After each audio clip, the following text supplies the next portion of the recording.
So we are on week 2 now. It's going to go by pretty quick. So again, as we're going over things, remember that pediatric assessment project. Think about what you might want to do for it as we're going over it. This week, you just have another discussion question. Again, the first part's due by Wednesday, and make sure you answer them by Sunday. As I said, if you do it on Friday and you get them all done at one time, I'm not going to ding you for that. As long as you give me good responses to the discussions, I'm really, really happy with that. So I just wanted you all to know I might be a little bit MIA this week. I have a really good case study when I come back, and it's regarding my daughter. My daughter has a really bad DVT in her left leg from her knee to her groin. A bad one. It's from a previous clot and it's reformed. She is 38 weeks pregnant. So yes, she is on a Lovenox. They've got to change her to heparin. They've got to put in a filter, and we got to deliver her. And that's happening Tuesday and Wednesday and Thursday. I'm with my daughter. I am the medical mind, and I have to be there. Now, I do carry my phone.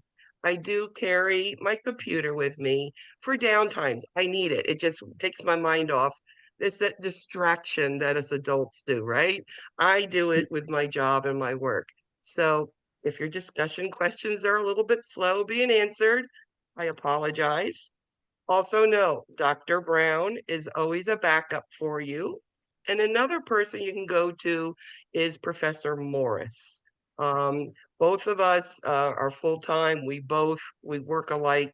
And she was born on my birthday the same year. She's 6 hours earlier than me. So she's the old lady.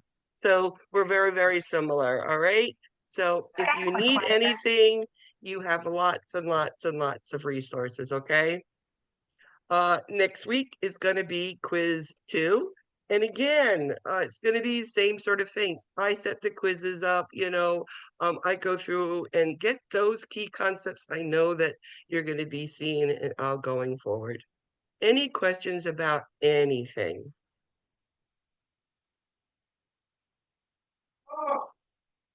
Okay, a little bit interesting thing. Indianapolis is one of the campuses that's here, which is about half the class.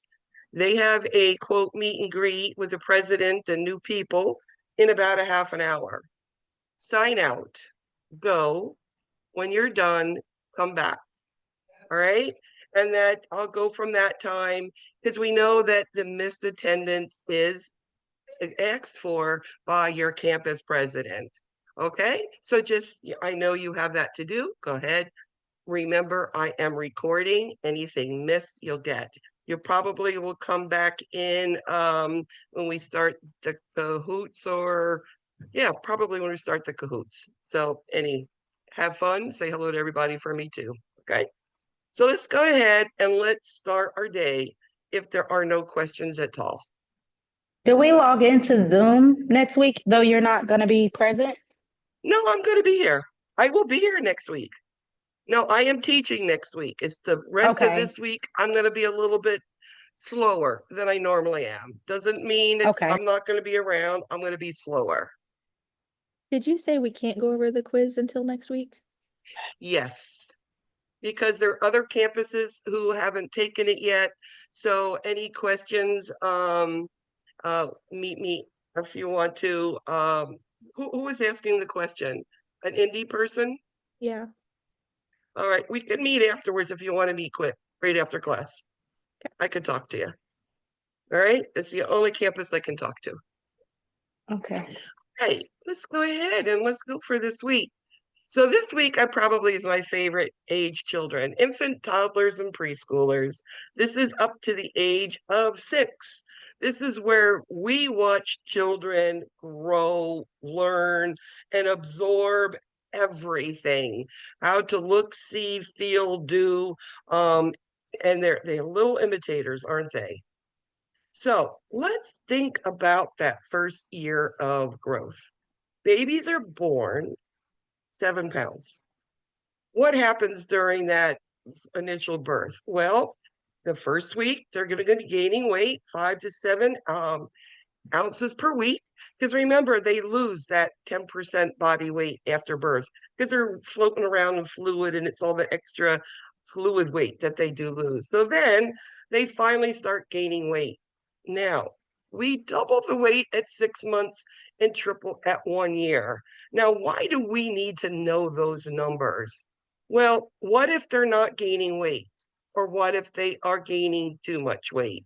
We can either back the food, or maybe we have to increase calories in a diet, or find out why they're not gaining weight. Is it an intolerance to food, or not enough food being delivered? Or the baby's got another condition and they tuck her out and they don't have energy to eat? All of those things we're gonna, look at in many different ways. But I think from your first discussion question, it's understood. Nutrition, nutrition, nutrition. You don't feed the baby, they're not going to be mentally alert and they're not going to grow in the manner they do. What do babies do the first year? Their gross and fine motor skills, right? Well, babies are born, they can't even lift their head. Babies are taught how to cry. We smack their butt or they come out and go because they don't know what to do, right? And then they learn how to coo. And then they learn how to cry to call people. Then by 3 months old, all of a sudden they're lifting their heads. And then all of a sudden their head wobbles and they go from their abdomens and they flip over to their back. And then they go from their backs and they turn over to their abdomens. That happens by 6 months. By 8 months, they should be sitting unsupported. 9 months, they're standing up, creeping around a couch, or a coffee table type thing. By 1 year, they are attempting or they should be walking. Now, does that mean every child does the same thing? Absolutely not. You're going to have children walking at 7 months, and none of my children, none of my grandchildren didn't walk till 15 months, and they never walked. They ran. They didn't take any steps and they were 75 steps. It's like, I call that running at that point. So as long as they're moving forward. Now, you can see if we're not feeding this child all the nutrients they need, they're growing so quick. They are learning so much, their central nervous system, how to do and how to move and how to think so much, they're not going to be where they should be. So nutrition, nutrition. Now, infants, let's look at the vital sign sheet. Yes, there's going to be a little bit of variances in the numbers that you see, but what you need to understand is children that are born, that are the neonates, at the first 28 days of life, their heart rates are the highest of all of their life, about 140 to 160 heart rate, right? By 1 year, it could be 100, 120. By 2 years, it could be even lower.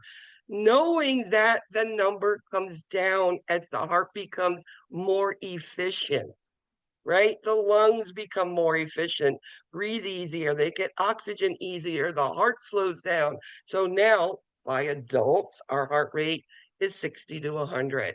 And that's that going backwards. And that's something you should think of when you're looking at a child presenting with a certain symptoms. If an infant comes in with a heart rate of 160, it's normal. If a toddler comes in with a heart rate of 160, what's going on? Do they have a fever? Do they have pain? Are they dehydrated, right? Those are all the types of things that you would see.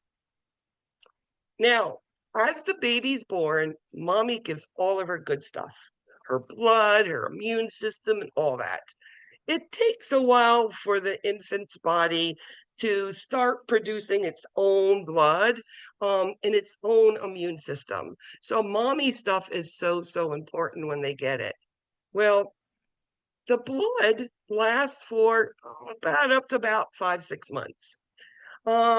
And then the numbers, because blood dies, blood cells die, there's just a certain amount of life to them.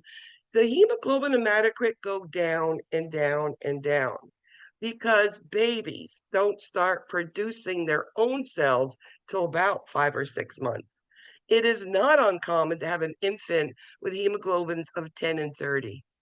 And as long as they're tolerating it, eating, everything looks good, it's not a problem, right? As long as you're not symptomatic.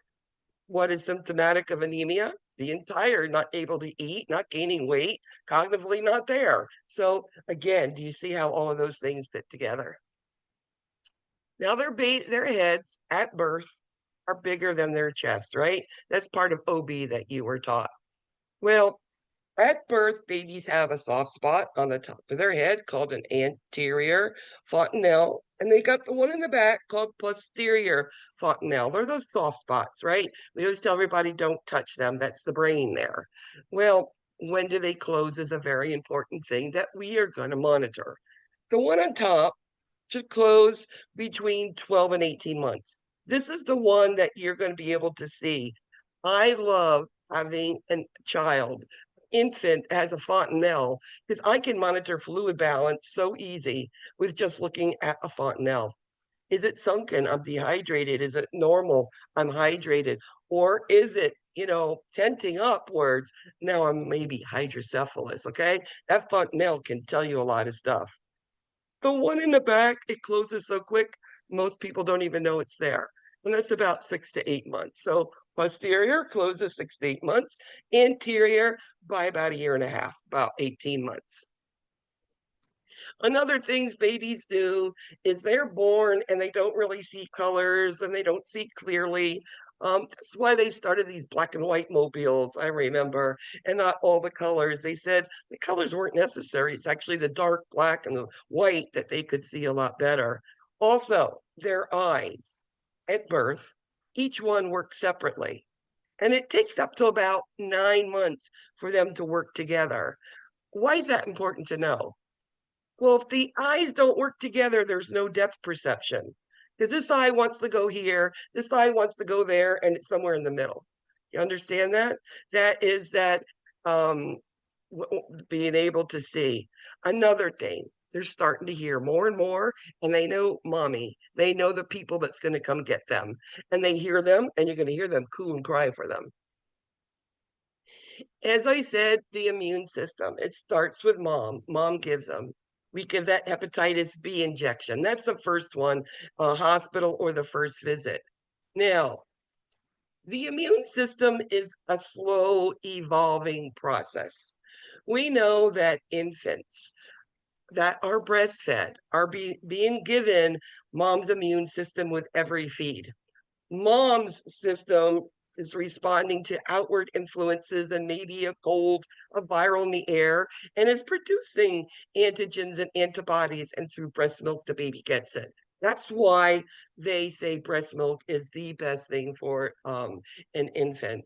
Not everybody can feed them breast milk, and as long as they're getting iron fortified formula, that at least is getting them their nutrition, and it's fine. Not everybody can breastfeed.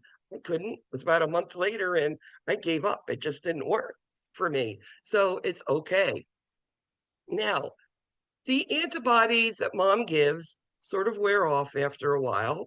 We give those immunizations at 2, 4, 6 months, like 4 injections at one visit. It's like, oh my goodness, you're going to do all of them. But somewhere about 9 months, now the baby starts making their own immunity. They might get a little virus. Now they're building up those antigens, antibodies against it.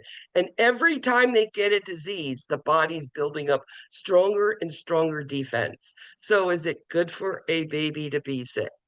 Well, as long as they're over 6 weeks of age, is what we say. Get them over that very sensitive age. Under 6 weeks, a baby with a fever is very dangerous, and we take them seriously. After that, yes, seriously, but they can have a little disease and their bodies are going to start fighting a little bit. You can see they're starting by 6 to 8 weeks, being able to have their own little response. Now, at birth, babies are born from this wet environment, whether it's C-section or vaginal delivery. Now they're wet, they're into the environment, and they get chilled extremely quick. So what do we as nurses do when we're given that new baby? Well, we dry them off instantly, put them underneath a radiant warmer.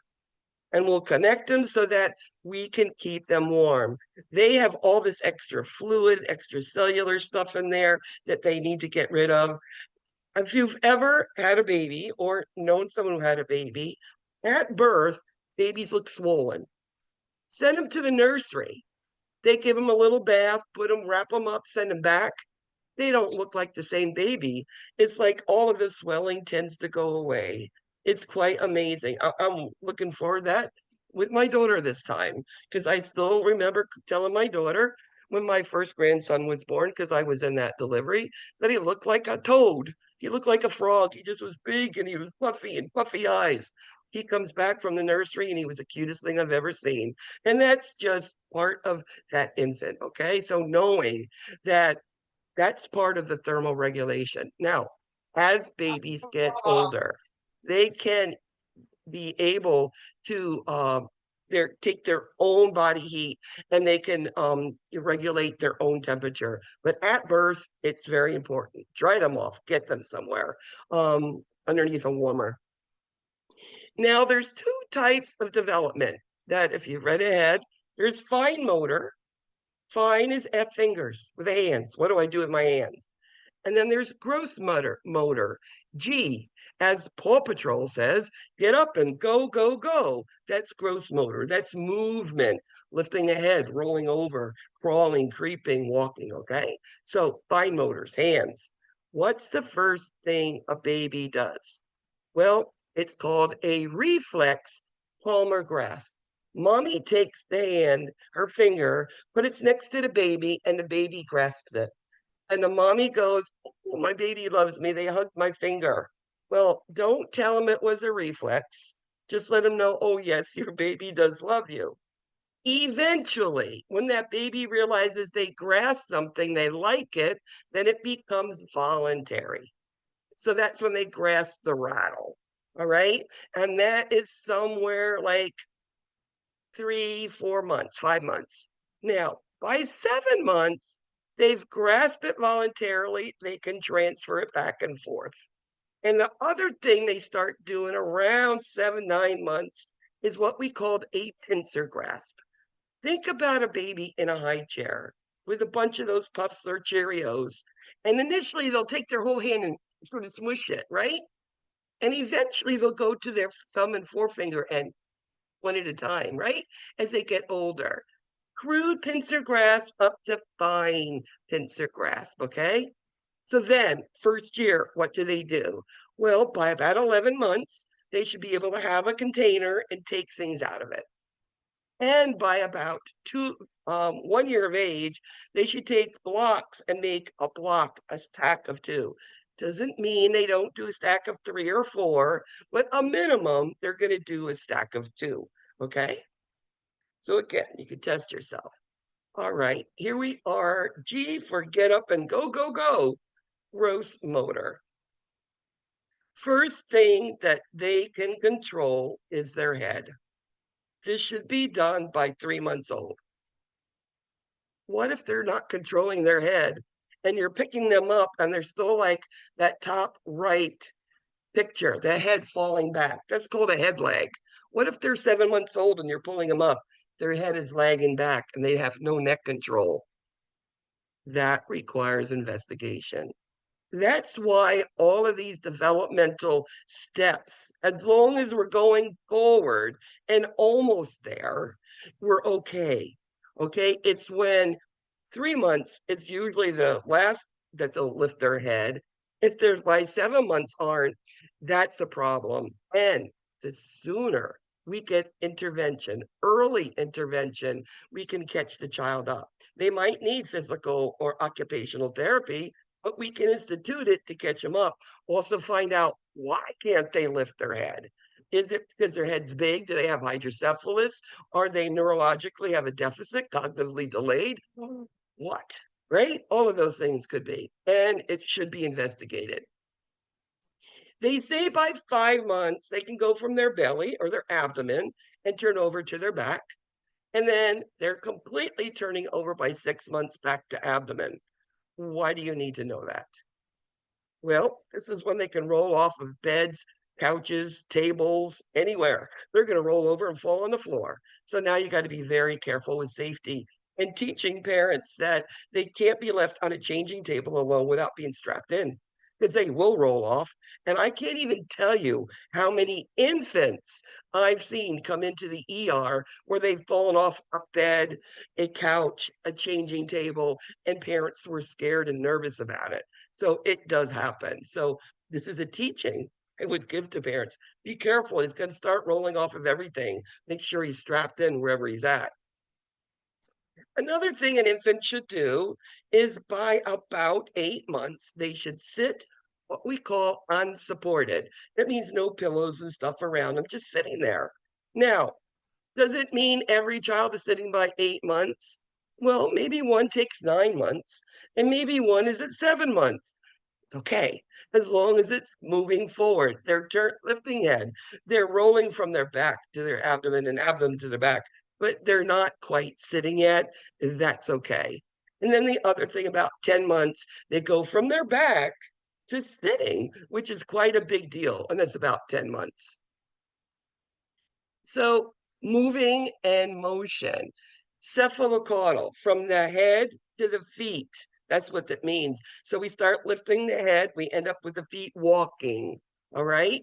We crawl about 6 to 7 months. That's after we're rolling over. Then we're up on our knees. And then we creep, which means we get up on the side of something and we are standing up, crawling around, creeping. And then we walk mommy's hands, daddy's hands, whatever, and then by themselves. Now, at 1 year, it's attempting to or walking. Nutrition, nutrition, nutrition, right?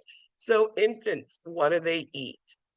First 6 months of life is either breast milk or iron fortified formula. They do not recommend anything else because if you give it to an infant, their GI system doesn't tolerate it. And all they'll do is have diarrhea and they'll just stool it out. So then they're not getting nutrition anyway. The only time that you're going to see any type of food given to an infant before 6 months is if they have reflux, gastroesophageal reflux disease, where we put a little cereal in the formula or breast milk and it holds down the vomit so they're not losing calories. So that's the only way that we would put any food. So as I said, they lose up to 10% of their birth weight, then they start to eat. One of the things that you're going to hear parents ask is, especially if they were in a newborn ICU and they were watched and every bottle was measured and we know how much they took and urine was measured. And, parents get into this. I don't know how much they eat and they're breastfed. And now they're on the breast at home. I don't know if my baby's getting enough. Well, what would you say? As long as the baby's happy and sleeping, eating well, and has 6 to 8 wet diapers, the baby's getting enough nutrition. And then we see these infants pretty quickly. We see them right after birth. We see them at 2, 4, 6 months. The baby's gaining weight. The baby's doing good, right? That's how we tell if the nutrition is working.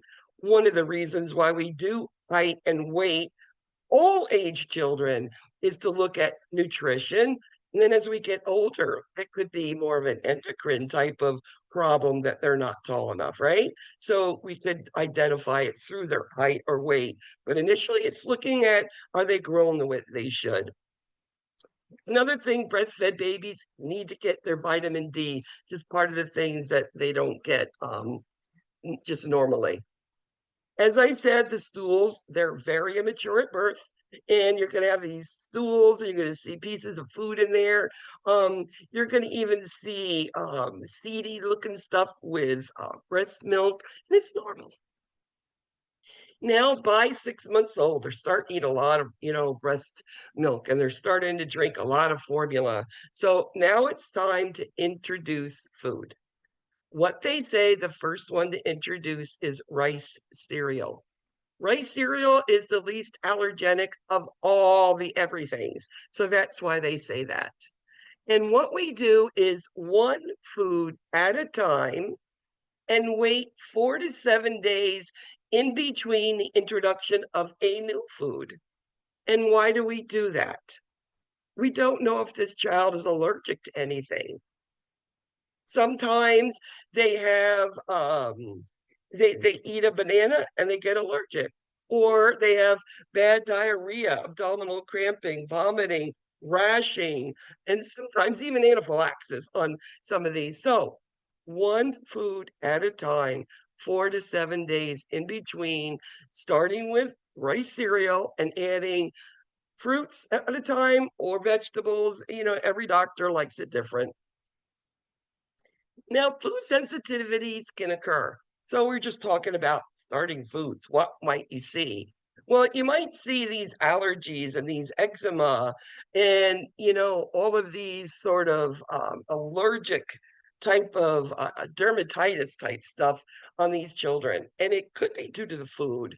I mean, it could look like a baby like this, or maybe not. Remember, one of the things is if we go slow, we can figure them out before we continue to feed this food to the baby, create more of this terrible eczema that could, come to the point of on the entire like face and body. Now, sleep. Babies sleep a lot. Usually they're 9 to 11 hours at night, and they take good old naps in between. The one thing difference between breastfed and bottle-fed babies. Breastfed babies tend to wake up and want to be fed earlier. If you look at breast milk versus formula, the formula looks a little thicker. As I say, maybe it sticks to the bones a little bit more. I don't know. It's the only thing I can think of. But breast milk, they tend to 2 to 3 hours.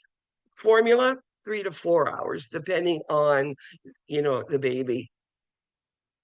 The book tells you no walkers, swings, and playpens. They're not necessary, but you should see my daughter's nursery has walkers, swings, and all that stuff in there. And it's what everybody uses because they're cute, right? Now, dental. Usually the earliest age that a baby might get a tooth is 6 months. Does that mean all babies get teeth at 6 months? No. Again, my children never had teeth at 1 year old. Nothing. It was about 15 months and they got six. Again, you could feel them coming. They were there. It's not a problem. Now, how do you take care of these teeth? Well, just a toothbrush, warm water, a warm wet rag, a washcloth, those sort of things. No toothpaste to start out with. Fluoride can be at 6 months. One of the things that we tend to do as parents is like to prop the bottles because we have so much to do. What that does, it holds that juice or it holds milk in the mouth, which is sugar, and it can rot the teeth. That's why we don't want to prop it. And they say no milk and no fruit juices in bed. In fact, they say even no fruit juice till after 6 months, until the point where, like we can brush whatever the teeth. They firmly believe in pacifiers today. And I've seen it go believe, not believe, believe, not believe. Well, I know that they soothe themselves. I also know it's a great usage for pain control. I'm uncomfortable. Let me just give it a little pacifier and the baby can comfort themselves. They say teeth is 6 months where the first one could be. And let's say they're 8 months old. It's 8 months minus six. They should have two teeth. That's the most. Not saying they all do. These are all of your immunizations that can be given. We know Hep B is at first, and then at 2, 4, 6 months, we go like crazy to give them. We don't give measles and mumps till they're about 15 months old, along with your influenza. But there are so many, and your influenza vaccine can't be given till 6 months old. And they do recommend to be given it then. Colic is a lot of gas. It's a hard thing to deal with. Is it food? Is it feeding? Is it not getting the gas? Does it require medicine? Does it require rice cereal to hold it down? Are they refluxing? What's going on here? Children, some of them sleep, some of them don't sleep. It's just, they're all different. And then there's something that we call failure to thrive. And that child is not gaining weight. And a child who's 6 months old and born at 7 pounds, if they are 9 or 10 pounds in weight, that child needs to be found out what's going on. Is it a metabolic problem? Is it a physiologic problem? It really needs to figure out why they're not gaining weight, because they're not gaining weight. They're not getting fuel for their brain. They're not getting fuel for their body. They're going to be very delayed. Well, thing that can happen to kid is their heads can become flat on one side. We see this a lot in the newborn ICU, where you can't move the child. They're on their head, ventilated. You can't move their head at all for whatever reason. Know that we could put little helmets on some of babies, like that little white one to the bottom right, and they do work well to try to equal them out. Another thing is encouraging tummy time. Babies' scalps are soft, malleable. Take them off their tummy and they can sit up.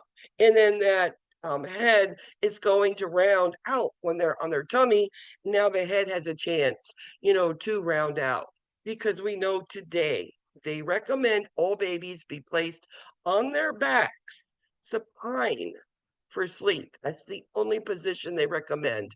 It decreases incidence of SIDS death. Another thing is babies, children, infants with diaper rash.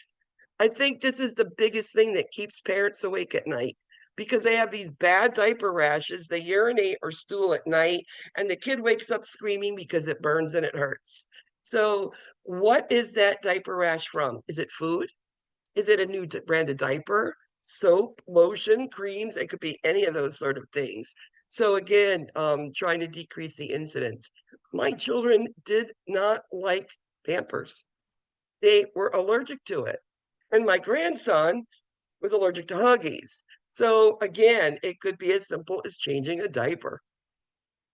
And the other thing is that little flaky white stuff called cradle cap on a new infant. I know the one thing that you want to do on your brand new little girl is put bows and ribbons, and if they have all of this, flake there, you want to get rid of it as soon as you can in the best way.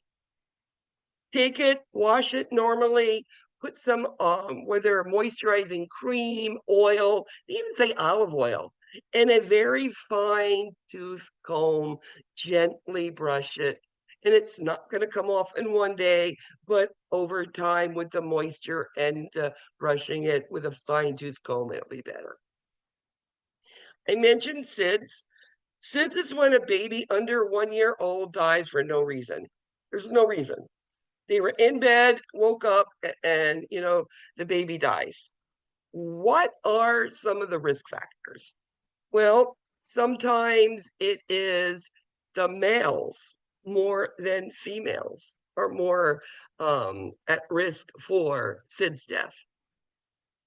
It is when you put your baby to sleep on their tummies or on their sides. They don't like it. Cigarette smoke in the house. Now, we tend to overdress our babies sometime because we think that they need more than what they need in clothing. What they say is put the house in a temperature comfortable for you and just put one more something on the baby, whether another t-shirt underneath. That's it. You don't have to wrap them in a couple blankets and hat and mittens and booties, and overheating can cause it. What if they've had some sort of upper respiratory mucus in the nose? You're blocking the airway. That can cause it. If they are breastfeeding, you have less chance of being SIDS death. So if you are bottle feeding, you're at higher risk. And then, of course, poor socioeconomic, no immunizations, and then sleeping in an area that's not, hard surface to be placed on their back, too soft, and all the stuff that can smother them. So that's SIDS death. Another thing that happens, and infants come in with, the baby held the breath and turned blue. We call those an ALT, or an apparent life-threatening event. Now, was it a reflux or was it a neurological something happened? We take them all very seriously. They are admitted, and we do a neurological and a GI workup on these children. And these are the children that would go home on an apnea monitor. I don't know if you all have had a chance to look at them. They're really easy to use. There's a strap that goes across the nipple line with Velcro, and it has two leads, respiratory and cardiac. And you set the monitor. This alarm is ear piercing. Ear piercing. It's meant to wake up the baby and the parent. So you set the alarms, you put the baby on, and then, the parent can rest because they feel at least something's watching their baby sleeping, because everybody has to sleep at some time. Some of the biggest problems for injury in all age children, I've said, is motor vehicles. Whether they're young, how we place the car seat in the car, what sort of car seat, is it front facing, rear facing? Make sure that we know that infants, rear facing, first 2 years of life, at age 2, they can be turned around, or by 30 pounds. Again, these are things that are written up for these children. They're also now promoting for new parents CPR. And the one thing that I'm really high on is water safety. I have a pool in the backyard. In my little grandson, the one that's now 8, I, at age 2, taught him how to swim. He could do front and back flips in the pool, no swimmies, at age 2, and be able to climb in and out and in and out and in and out in and out. Now, he never was in the pool without somebody, but part of the water safety is asking permission before he even goes near the water. So water safety, especially, I'm in South Florida, big deal. So Letitia is a breastfed infant being seen in the clinic for her 6-month checkup. Her mother tells the nurse that Letitia recently began to suck her thumb. Which of the following is the best nursing intervention? I'll ask you, is sucking your thumb at 6 months old, is that normal or not? How do children explore the world? I Their would say mouth. C. Absolutely, Adriana. It's absolutely normal. Children explore the world in their mouth, whether it's toys, anything in the mouth. It's like you're always saying, get that out of your mouth with children. Also, young children, they soothe themselves, whether it's a thumb, a finger, whatever, it does soothe them. All right, we're going to go over some theorists. So, infant, Erickson. It's all about the infant's response to its environment. Now, your first exam has about 7 theorist questions. So there's 4 different theorists that you need to understand. I'm going to go over it here. I'm going to go over it again in the study guide PowerPoint when I do the review, which will be a week from Friday. I will be giving you a review, telling you exactly little things to help you remember it. But again, listen to it this time, because the next time you hear it, you're going to be starting to understand it more. So, infants. Infants, their environment around them, and how do they control it? Well, what do infants need? They want to be fed, and they want to be changed. They want to be burped and picked up, right? How does an infant get somebody to them to do that when they want? They cry. They cry, somebody goes, picks them up, and this is what we call an infant trust. I'm happy, I cried, somebody got me, my needs are met, okay? Now, sometimes there are environments where not just one time, but on a consistent basis, the baby's not picked up. These usually are environments, maybe homelessness, some poverty, maybe some drug addiction, alcoholism, abuse, something's going on where the baby consistently is not being picked up. Well, that baby is going to act differently than that happy baby who always gets picked up and, gets all of the needs met. Well, they form what we call mistrust. This is a baby who might bite, scratch, might not, these are things that doesn't happen with normal babies, okay? And sometimes these babies don't even cry anymore because nobody's going to get them anyway. So why should I cry? So trust, my needs are met.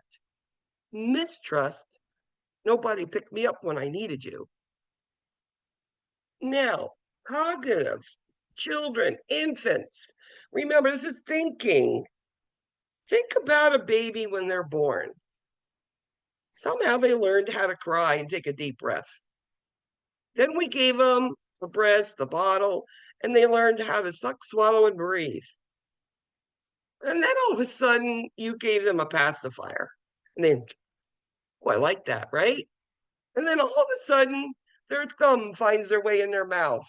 And oh, now they're going to do it again and again. Because now they've learned I've got something here I could put in my mouth because I like to put things in my mouth and explore my world. So they didn't know how to do that before, they found this thing and the mouth and pacifying. So basically, you have to learn something and build upon it. So first you see it, then have this reflex grasp, then you have a voluntary grasp, and then all of a sudden the rattle, you move it, it shakes, it makes a noise. Oh, I like that too. Now I'm going to do that every time I get the rattle. And in my mouth, I like that rattle. I'm going to chew on it. This is sensory or motor. Sense, touch, feel, ori, by mouth, motor, the movement of that, whatever it is. And again, children, as they get older, now they've learned how to do those simple things. Now they're going to watch you at ages 4 to 8 months. And they're going to, when you sit there, I've had little babies, stick your tongue out and go, blah, blah, blah, blah. Their tongues will come out of their mouths and they'll try to imitate you. Or you get something and shake it, they're going to try to do it. And that, again, is that imitation. That's that mommy tummy time, right? Together. Again, these are the names. What I want you to understand with the infants, it's all about understanding and building on that understanding. We're going to go through more of these as we get into preschoolers, et cetera, et cetera, et cetera, and toddlers. Okay, so here we are. You've got a baby, got a toddler. They found a mirror. They're sitting in front of it. And then all of a sudden they realize if they move, that person in there moves, right? So again, they're starting to realize that that's them. That's who they are, right? They're starting to understand they like to move and like to touch and to feel. They know that their mouth, they explore the world in their mouths, right? And we know that if there's a toy that I've played with before and mommy put it somewhere, I know I can find it. That's object permanence. They know the rattle's there somewhere. I saw mommy put it there. Even if I can't see it, it's object permanence. How about that older kid gets out of bed in the morning, wants to go get his car. Mommy put it in the toy box. And they know to go to the toy box and pick it up and grab it, right? So that's what I'm talking about. And children know that who they really are, and of course their parents. There's some things called attachment, separation anxiety, stranger fear. Well, initially infants are attached to mom or dad or grandma or whoever's always there. That's the attachment. Now, there's something called separation anxiety. This is, I think one of the hardest things for especially new parents. You take your baby, send them to the daycare the first day, and you have to let them go. And the baby cry, cry, cry, cry, cry, and you feel horrible. Oh my God, my baby was crying and I had to leave because I had to go back to work. That is what we call separation anxiety. Okay. Stranger fear is us, the nurses. You know, parents bring their children into urgent care, to doctor's office, ER, wherever, and you need to take that baby, that child, weigh them, get their height, and do an assessment. And you have to touch them or look at them, and just looking at them, they're really afraid. So it's called stranger fear. And you've got to give them time to warm up, as in, you need to approach them very slowly. You can't go in, see a baby, think you're going to touch them. Nope. You got to build up a rapport, just like the toddler, right? You got to sit down, open up rapport, play with them, make yourself less threatening. And know that play always works with kids. It's one of the reasons why I liked working in children. I got to play every day I went to work in some way or manner, right? So, toddlers. Toddlers are ages 1 to 3. Ages 1 to 3, and those terrible twos. Now, think about a toddler. Remember, they're very self-centered, egocentristic, which means all about me, mine. And it's all about figuring out what's everything around me. So I love the Seinfeld thing.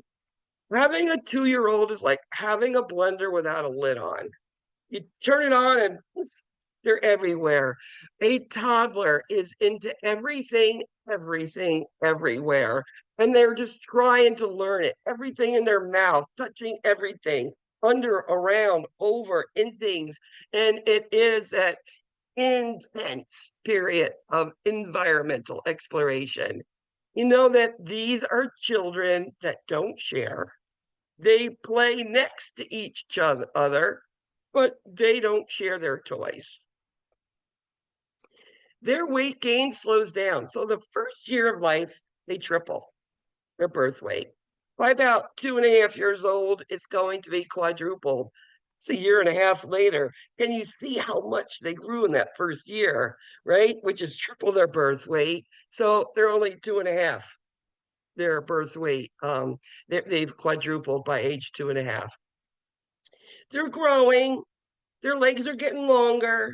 They're getting pudgier. Then they get taller. They get pudgier and taller. Remember, by about a year and a half, the head and the chest should be equal, or the chest should be bigger by about a year and a half. And by age 2, a child should be about half their adult height. Their body systems become more mature. This is where they start potty training. They can hold it, they can understand it, they can feel it.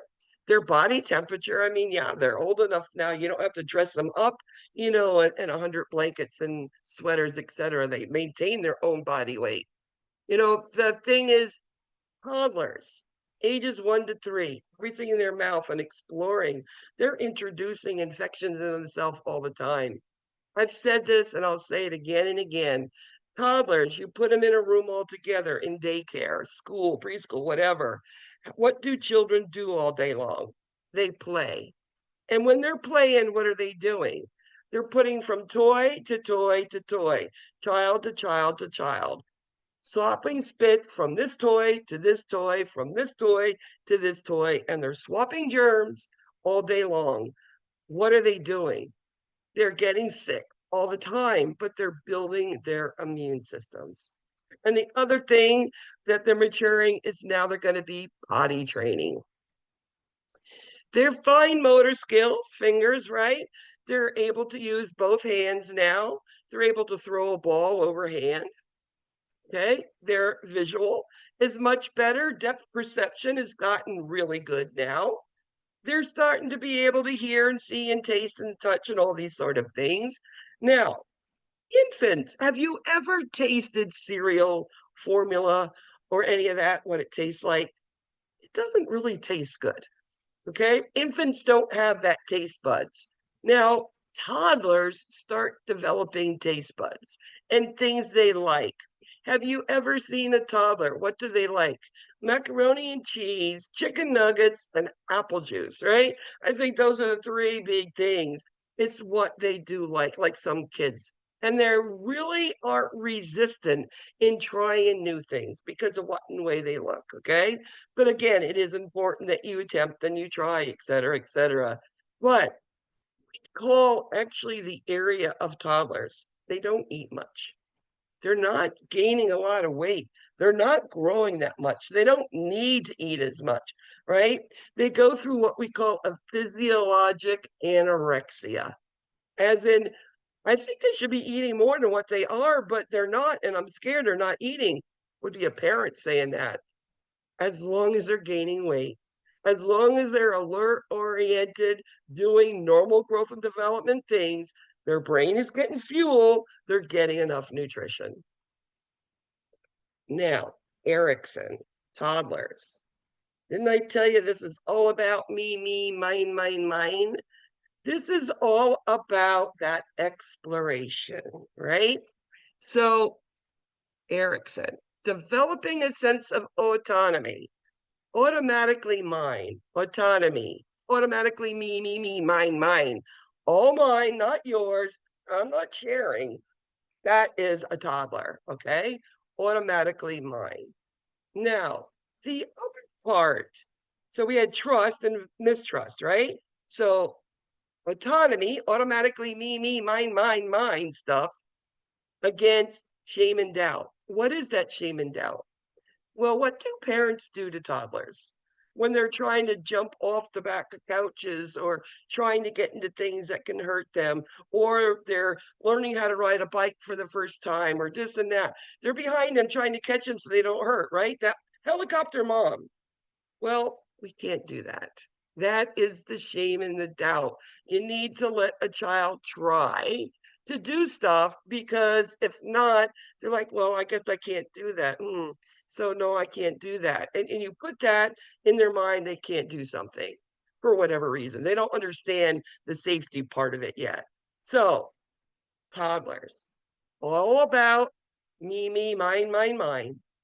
And the other thing that we need to know about children, and these Erickson and what he says, these children, if we keep them on a schedule, we let them know what's coming next. You know, mommies at home will have, they wake up in the morning, they put their clothes on, they have breakfast, they play, they take a nap, they da all day long.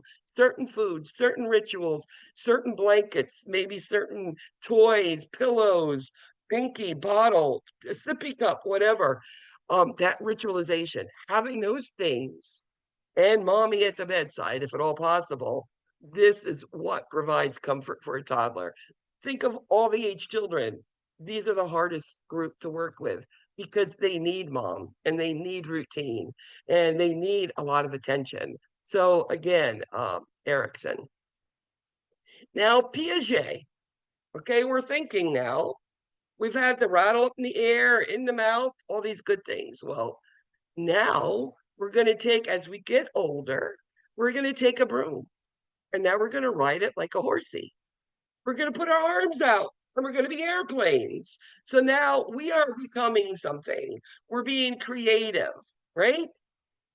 The other thing that Piaget and thinking talks about is they don't yet understand time.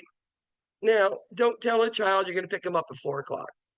A 2-year-old, they're going to say, they don't know what that is. But after you go to the playground in the afternoon, I'll be there to pick you up.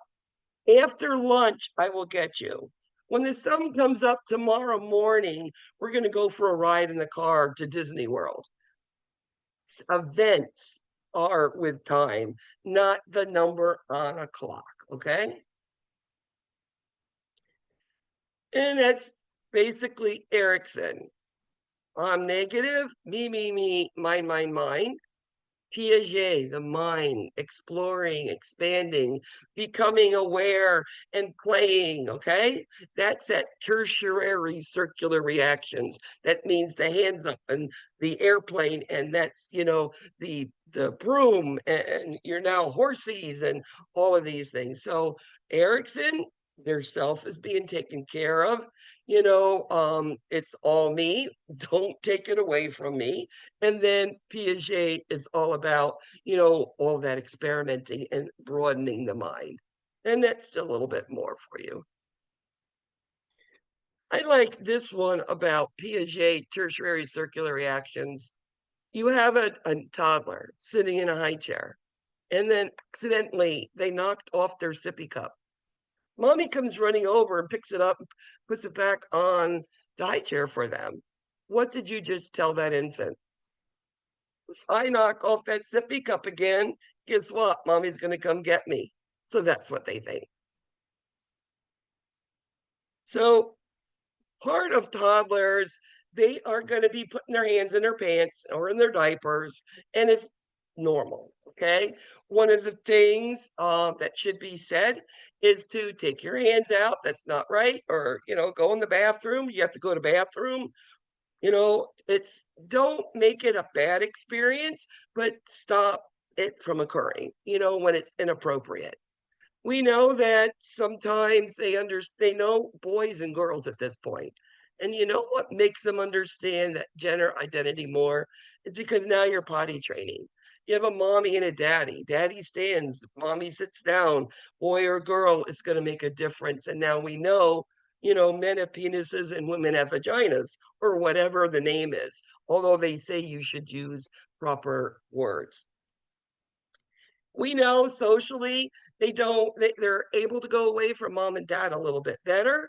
um we know that sometimes children, if they have their stuffy toy or their blanket or something that gives them comfort, transitional objects, that does help them in these sort of experiences, especially admission in a hospital. They're starting to talk a lot more and more as they go. Again, it's they understand more than they can express, and they're going to try to talk, and you're not going to understand all the words. So again, it's sitting and you have to figure out what the child's trying to explain to you, but they do understand more in their minds than they can talk about. Toddlers love the independence, right? They want to feed themselves. Does it matter if the spoon is upside down and backwards if they're trying to feed themselves? No, they're trying. It's the experiment. That's what you want to do with them. They're going to put on their shirts. It's going to be inside out. Okay. They put on their pants. It's backwards. Okay. This is again the process of learning how to play, how to feed, how to dress, how to undress, becoming more independent because toddlers want to be independent. But the other thing, toddlers, they do when they see you that you're hurting, you're going to get the hug and the kiss the boo boo, make it all better. Now, play again. We talked about play last week. Play, important, very concept. This is how children learn. So, parallel play. Parallel play is kids next to each other. They're not sharing. Guess what group of kids this is? Toddlers. Toddlers don't share. Parallel. And then, of course, they can imitate, and again, that tactile, that sense, that sand, that dirt, that water, that whatever. Potty training. There are certain signs of readiness with potty training. One of the big ones is that they start to tell you they can feel or running, or you can see them running in the corner to move their bowels. You're like, oh, okay. Or they're holding their urine for 2 hours in a diaper. These are telling you some things. So toilet training, bowel before bladder. Everybody thinks they go pee pee in the potty first. They can control their bowel a lot better. You know that there always be jealousy between siblings. I can't wait for my 8-year-old grandson with his new baby, another baby boy. Let's see what jealousy occurs there. Mommy's aware, so I'm aware. We'll figure out what goes on. Temper tantrums. This is normal. They're going to go on the floor and yell and scream and kick. A lot of the times, and the hardest time of day sometimes is bedtime. They want another glass of water. They want another kiss. They want another hug. They wanna. And that's just toddlers, okay? Sometimes they want you to lay down with them. This is just toddlers. Again, as I said, me, mine, I do. They want to do everything for themselves. Autonomy, automatically me, mine, I do. That's what autonomy means. And then, of course, children, all ages. You know, when something's going on and they're stressed, when they're sick, you're going to see them regress, whether it's sucking their thumb again or maybe being incontinent. There's little things that they're already past. And all of a sudden, they want a sippy cup again, or they found a pacifier and they are older than that, or all of a sudden they want their diaper back on. So, regression is something to look at. As I said, physiologic anorexia, they're not eating, right? They're not growing that much. Know that if they have a special diet, we have to be careful. Vegetarian diets, be careful with iron, okay? Making sure they're getting enough iron fortified food. That's a big one with them. Know that if they're on whole milk, after 1 year, infants can be put on whole milk, not formula, not breast milk if they want to at that point. Know that they may need calcium and vitamin D with it.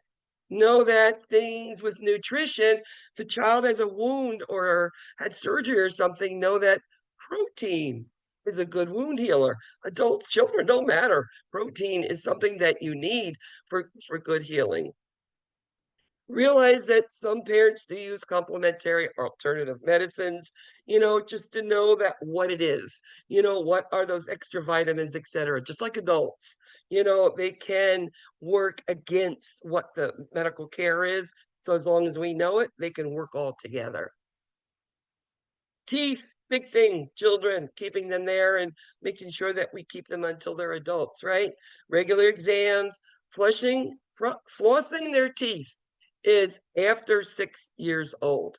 They say before that, they don't have the dexterity to do it. So flossing should start about first grade or 6 years old. And again, making sure they go to the dentist examinations. Sometimes kids will put everything in their mouth, and it could be something that can cause high level iron, mercury in the body, and it could cause brain damage, etc.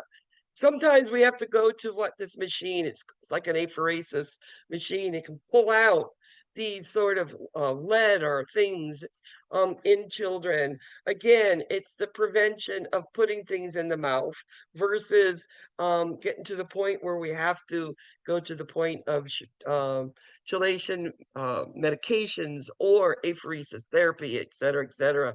Kids, again, everything in their mouth. What do they put in their mouth? Everything, everything, everything. Making sure of medicine falling on floor that you pick it up, get it away. Young kids that lock up their medicines. One of the things they say about children's, if they ingest something, number one, call poison control. And you probably are, on the other hand, getting your car keys ready to get out of the house. Today, we do not recommend vomiting or Epicac. Okay, call poison control. They have the most up-to-date information on what's the best way to treat it. Is it through milk? Is it through what? And the thing is to get them to medical treatment.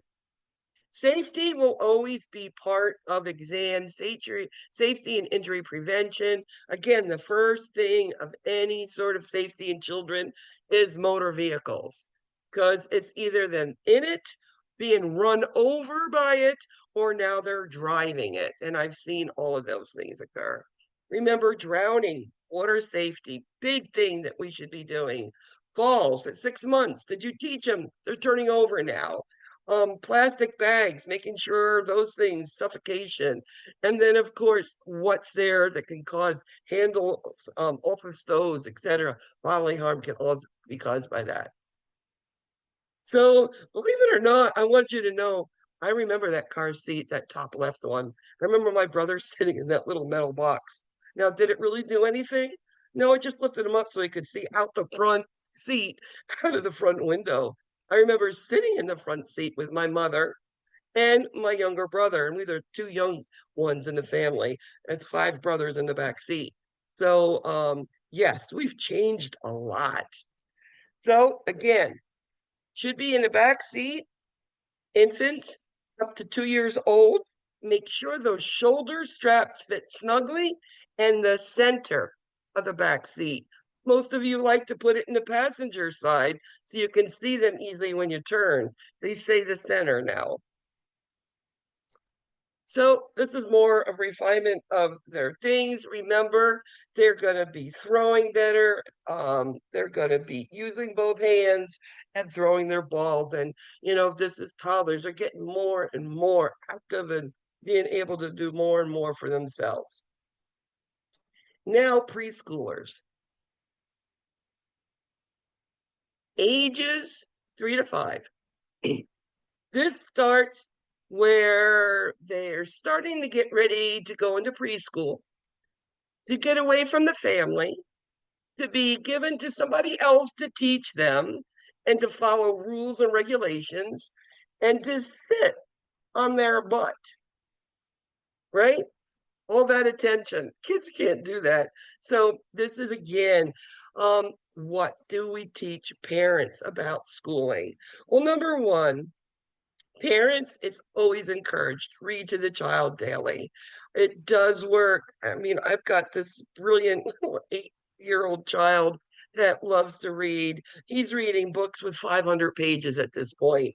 The kid loves to read, but of course, so do his mom and so does grandma. So he's lucky in that regard. That gets him ready for school.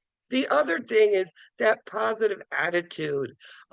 Yeah, school is great, school is good, I'm always promoting it, etc. And again, as I said, school is hard. It's that increased attention span. Again, they're still growing slowly. They're not growing as fast. 5 pounds a year, 2.5 to 3 inches. So it's not a lot. What occurs now is now their body system becomes more stabilized. They're body trained, right? They can hold their urine a little bit longer. They can adjust more to stress. Toddlers can't. Preschoolers can adjust a little bit better. Fingers, fine motor, doing buttons, drawing circles, using scissors, right?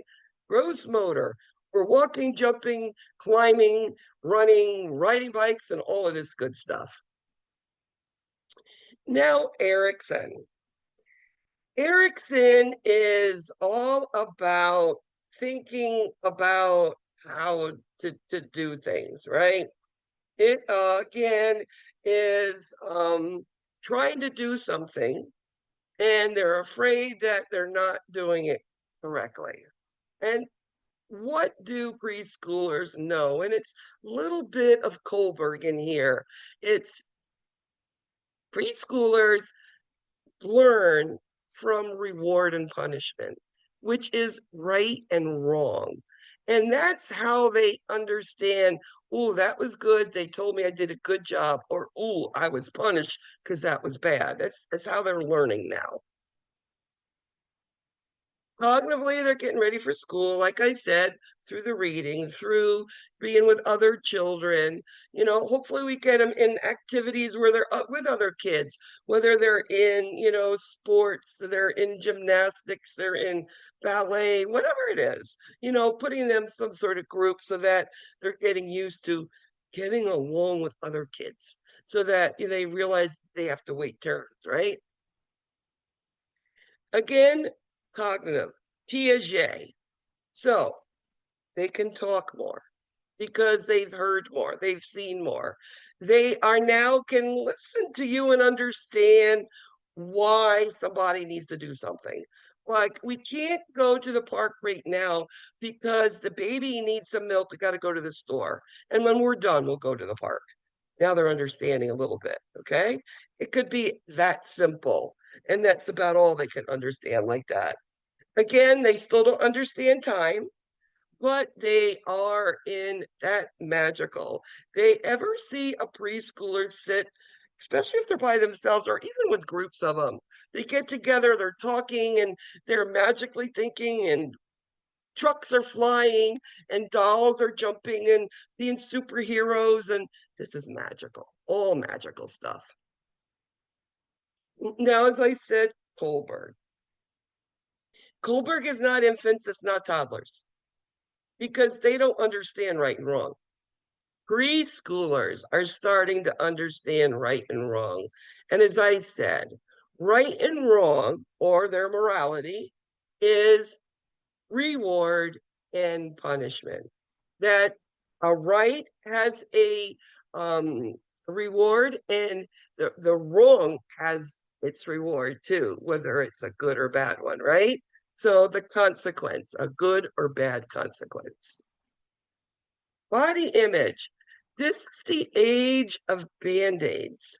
This is the age where if a preschooler gets cut, they cry, they scream, I'm blooding, I'm going to blood to death, because they feel that once they're cut, their insides are going to come out and they're going to bleed to death. That's why a band-aid cures everything on a 3 to 5-year-old child, okay?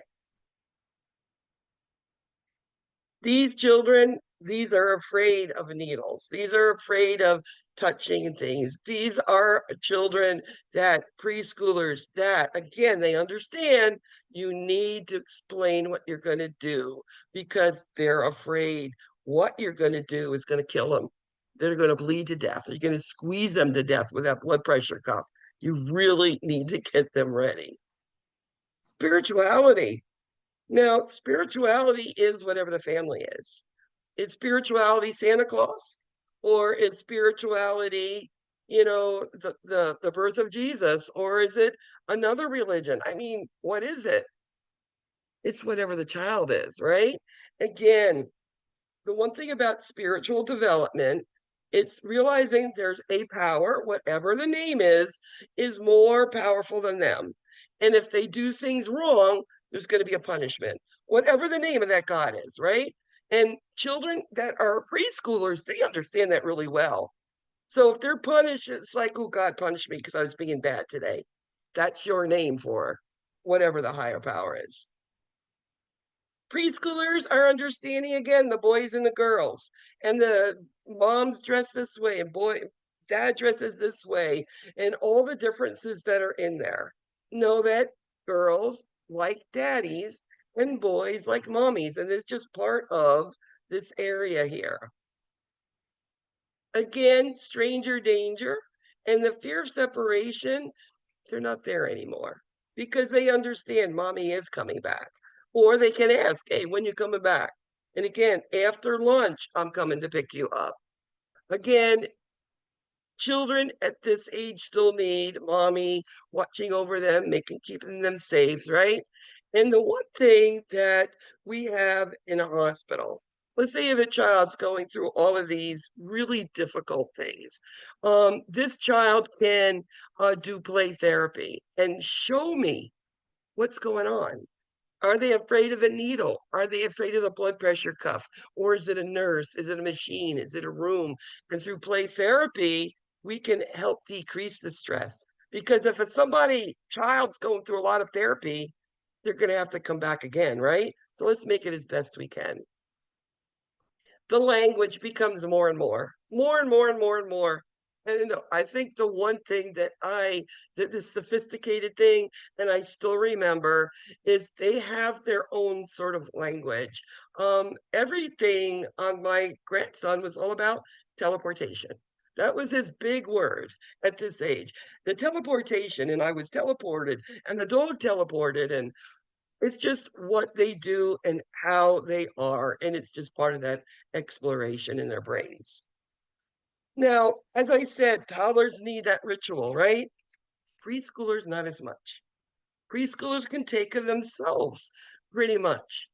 They want to please mommy and daddy.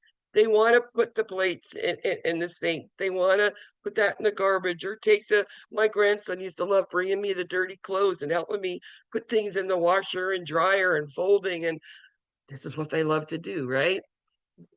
These children know the value and culture of their family. The way they act and behave is the way their family culture is. And every culture is different. You know, my children are half Cuban. I'm American. My husband is Jamaican. I mean, what culture? There's like all over the place. And the values and standards are all different. So you can tell by that. Children at this age, they're going to start testing you. A lot of it comes like the bedtime test. No, I can stay up later. I'm older now, right? Especially if there's a younger brother or sister. Again, play. Associative play is preschool. They play all the toys all together and they have fun. There's no goal. Remember that. Associative goal play. There's no rules. There's no goal. There's no winner. They all just play and have fun. Imitative play, well, they're going to imitate. Imaginative. Again, this is the kid who has that imaginative playmate. Remember, young kids, it's normal to have an imaginary playmate, but if they're getting older and having them, there might be psychiatric issues. So again, it's one of those things. Dramatic play, again, showing what's going to go on in a hospital. Mutual play, again, playing together. Preschoolers are afraid of the dark, being left alone, big animals. You know, they don't like us, people with pain. You know, that's why they scream and yell. We have needles. Every time you see a young child, what are you usually doing if you're that nurse in a doctor's office, urgent care, ER? We're usually poking and prodding, sticking in the nose, looking in the ear, the throat, drawing blood, getting urine, right? They're really you're gonna do something to me. Sex education, preschoolers, they know what they have there. Remember, they've gone through potty training already. Remember, what I said is using an anatomical word that's correct is better, but everybody has their own beliefs on what to do. Being honest, preschoolers don't forget. You lie to them, something hurt that you didn't tell what was going to hurt, they're going to remember you, and they're not going to trust you again. And it's very hard to get that built up. Another thing is they are touching themselves still. Again, it's more involved. It's more to the point of masturbation. Again, if they're doing this in front of people, they need to get their hands out of their pants. You need to go to your room, go to the bathroom. We don't need to be watching that if you're itchy, or go take a bath, right? Those are things that can be said. And I've already said about the fears. Preschoolers, and the end of like toddlers, they're not speaking enough. You know, both my oldest grandsons, both they weren't speaking at all, and we put them into speech therapy, and within 6 months, you couldn't shut them up. I mean, speech therapy built them up, and now they're pretty smart kids. So again, speech therapy, introducing as early as you can any therapy, and it's speech, physical, occupational therapy as early as possible. And we might see the stuttering or stammering, but you might see nothing, or an inability to pronounce words, et cetera, et cetera. Preschoolers do have problems at night. My second grandson had night terrors. They actually had to put him on some melatonin. It got that bad. He'd wake up at night, not awake, but screaming and yelling and walking around the house. And so they are very, very real. Okay. The one thing about bedtime preschoolers, it's that consistency. It's that you read a book, put them to bed, and turn the light off, whatever. Another thing is that slow down before they go to bed. You can't go from swimming in the pool to the jammies to bed. It's not going to happen. They're just too wound up. Injury prevention, using proper equipment, and then, of course, motor vehicles. Preschoolers are now more mobile. They're more active. These are the children that in parking lots and in driveways are running behind cars and being run over. I've seen 3 in my career. They were all preschoolers.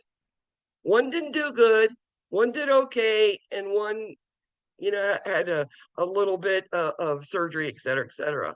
So I've seen nothing happen, and then I've seen the worst happen. So again, be aware, preschoolers, educating with injury, be careful in anywhere where there's cars, okay? If they're on bikes, skates, anything, helmets, elbow pads, wrist guards, knee pads, very, very important. Keep them safe. When the children starts entering school, remember, now they've got somebody else telling them what now to do it. you're not like your parents. Of course, we're all different, right? So now they start questioning these sort of things. They're starting to have friends, peers in school, right? That they're talking to, getting ready to go to school. Communicable diseases are in school. We're going to be starting spreading some things. One of the biggest things, that used to be a big thing was chickenpox. Chickenpox today is almost gone, but just because you have a chickenpox vaccine doesn't mean you can't get it, because you still can get chickenpox, okay? Know that with chickenpox, there is an area when you haven't broken out with a rash yet. That is that contagious point. And know that children cannot go back to school until all the pox are dried out. That's the key. Dried out. They're not oozing. It's airborne. One of the things I've learned about chickenpox, and me being an immunosuppressed person, is that chickenpox is airborne. First thing that a nurse should do, put on an N95 mask. Say, protect yourself. How would you know or think it was chickenpox? We've always had this saying, these vesicles, macules, papules at different stages of healing. That's usually chickenpox. So again, these, put a mask on, get them in the reverse flow room, protect the other children, and of course, hand washing and whatever infection control policies. Eye infections, very common in children. How do we do it? We just clean them with just warm, moist compresses and clean out, the debris. Know that if you put in an ointment, it'll make that vision blurry for a second. This kid will get really nervous when they can't see after ointment in there. Another thing, hand washing. And the one thing that nobody's ever taught me, but I've always taught every parent with a child with a conjunctivitis, change their pillowcase every night. Because you take that pillowcase that they slept in last night, treat it, you're going to put that kid's head down on that pillowcase, it's going to continue that infection. Another thing is worms. We can have pinworms or we can have roundworms. How do we know, or what would we know about these things? These are the kids that like to go outside, play in the dirt, and their nails are long. And eggs get underneath the nails. What do kids do all day long? Fingers in the mouth when they suck on these hands that have eggs. The eggs go in the mouth, they swallow them, and now they're in the GI tract. Yes. How would you know a child had pinworms? Well, you would have intense perianal itching at nighttime. When it gets dark, these little tiny little pinworms like to come out, and they tickle the anal area, and it's intense itching. So what are they going to tell you to do? Take and do a Scotch tape test. Take a piece of Scotch tape and a flashlight, open the buttocks, put the light there, take the tape quickly and tape up the little, and they're itsy bitsy, they're like this big, little tiny worms, and then the doctor can give medicine in order to treat it. The whole family most likely will have to be treated. One kid gets it, usually it's the family. And then one thing that I just really annoys me, it just makes me sick to my tummy, is child maltreatment. Now, have I seen it? Yes. I've seen deprivation of food. I've seen emotional neglect. I haven't seen any type of belt marks and this sort of thing, but I've seen other stuff that has really upset me. Now, all I want you to know about this is when this happens and you suspect that there's child abuse, is to maintain professionalism. The one case I'm thinking of was a little 3-month-old baby who came in with a swollen behind the left ear, and it was yellow and it was green and purple. and brought the child in, and it was a fractured skull. It turned out to be abuse. And it wasn't the mother who brought the child in, it was someone else. So don't immediately go, she did it, okay? What is your responsibility in child abuse? You need to tell your charge nurse, and you need to tell like, for instance, in an emergency room, I would tell the head doctor. What they will do is everything to protect the child. They'll call in police, DCAF, whatever they need in order to make sure that child is safe. And I'm telling you, I've seen some things that, yes. There's another thing that's called mush housing syndrome. This is when a parent keeps their child sick because they like the attention of the child in the hospital. They take things like urine and stool and inject it in IVs. They take dirt and put it in wounds. They feed them things that will make them sick to their tummy. They do all sorts of things. When we suspect mush housing, what do? Number one, you're here to protect the child. So anytime the person that's suspected of mush housing comes to the hospital, they cannot be left alone in the room with the child. Also, if they bring anything in, food, anything for that child, it must be inspected. Okay? That's your responsibility in mush housing. Again, keep the child safe. Basically, that's what that says. So you have a 3-year-old and a male cousin of the same age are inspecting each other closely in the bathroom. Which of the following is the most appropriate response by the nurse? 3-year-old, preschoolers. They're playing house, right? B. Exactly. You'd never condone or you condemn it. Just say, come on, let's go get something to eat. Come on, let's get out of here. Come on, let's wash your hands. You just go past it. Now, this is 3-year-old. I'm not talking older kids. I'm talking the little ones here. So let's go to our cahoots. Big lecture. There's a big cahoots. I'm going to try to run through it as quick as I can. A lot of concepts in these type of the infants and in your toddlers and your preschooler. Again, it's a lot of growth and development in there. And I think you've heard the couple things repeated over and over again, that gross motor and that fine motor.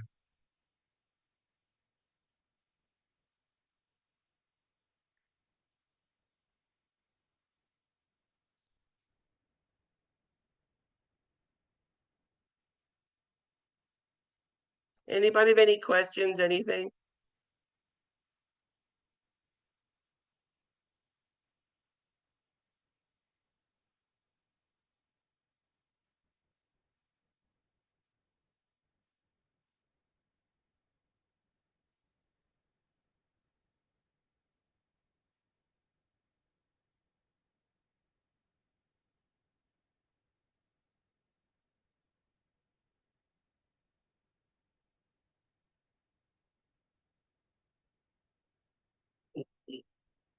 All right, let's just get going.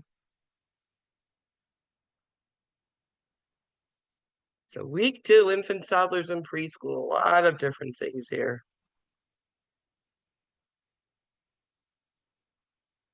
Types of play considered to be sense pleasure play.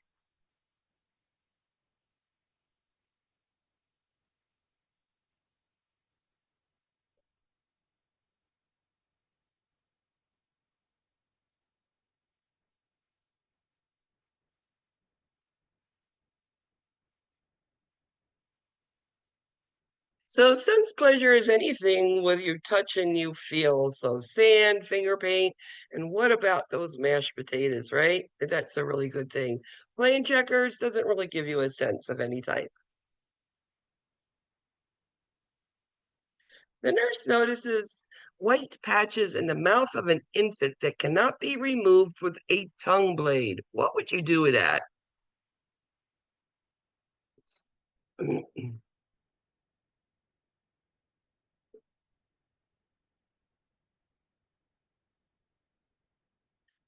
So white patches in the mouth is probably a thrush, which is a fungus, a yeast infection, right? So it's going to need some nystatin solution. In infants, they can't swish and swallow and all that sort of thing. Take a cotton swab, dip it in it, and wipe it on the white areas in the mouth. That's how we give it to infants. What type of play is considered cooperative play? Remember, there's parallel, associative, and cooperative. You need to know what those three are. You need to know dramatic play, play therapy.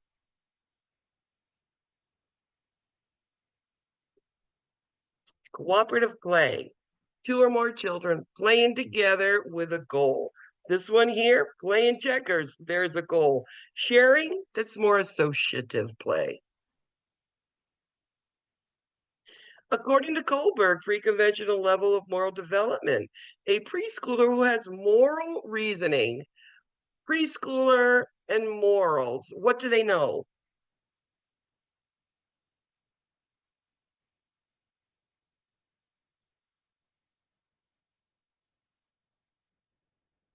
Right and wrong, right? And a consequence for each, or the other way of saying is reward and punishment.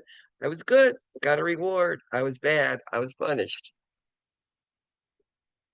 What nursing action is appropriate to teach a preschool age child about a scheduled procedure? So you've got a 3 to 5 year old child. They have to come in. They're getting something done. We've already gotten down on their level. We've already broken open the ice, and we're sitting there and talking to them. Give them a doll if it's something that you have to show on them, or show them the equipment, something they can touch and feel so they know what it's going to be. They'll be less threatened. Before performing a physical assessment on a toddler, the nurse should do what to encourage cooperation? Remember, they're scared of you. This is that group that really only wants mommy and daddy. They don't have trust in you. So this is minimal contact at first. That's the first thing, right? Get down on their level. Let's say give them some stickers and show them now you're a fun person. Here, a Spider-Man, right? And then let them touch the equipment, okay? You've got to do that minimal contact first. The same thing on the quiz. What would you suspect if you know an infant's chin is quivering? The fists are clenched and they're inconsolable. Poor little baby, a little thing. You're trying to tell you. That's all about pain.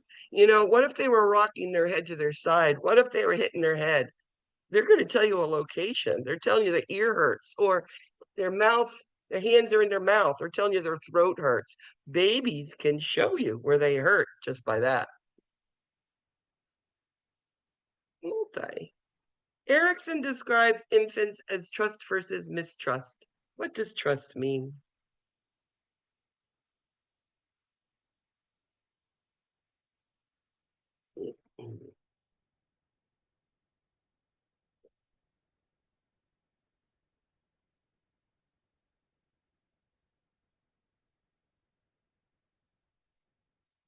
So a baby is trusting. Baby cries, coos, somebody picks them up, burps them, feeds them, changes them. They feel secure. They know it's coming, and they are a happier, calmer baby because they know somebody's coming. A 3 year old child's having an outpatient procedure. How would you help the child to be less fearful?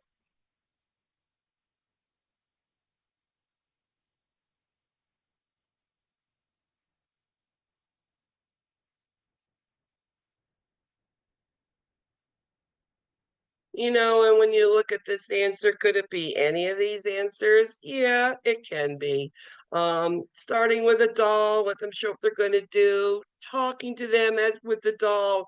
Sometimes you don't have a piece of equipment, you can draw pictures, or draw picturing with children. This helps calm them down. You don't seem as threatening anymore. Multi.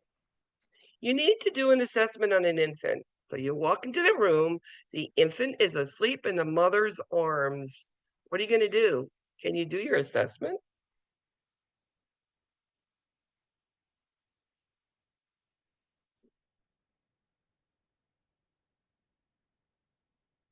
This is an interesting question because I used to love to have a baby asleep in mommy's arms because it's the only time you can listen to heart and breath sounds without a baby and wiggling and talking. And so now you can hear them. Listen to the heart sounds, listen to the respiratory status because they're quiet and you can really do a good assessment. When do you switch formula breast milk to whole milk? Or when do they recommend it to start? Not every parent does it. You have people who breast milk, breast for 3 years. I mean, it's a parental mother choice. But at 12 months, they say that you can switch from breast or formula into whole milk. Multi. When teaching about car seats for a newborn infant,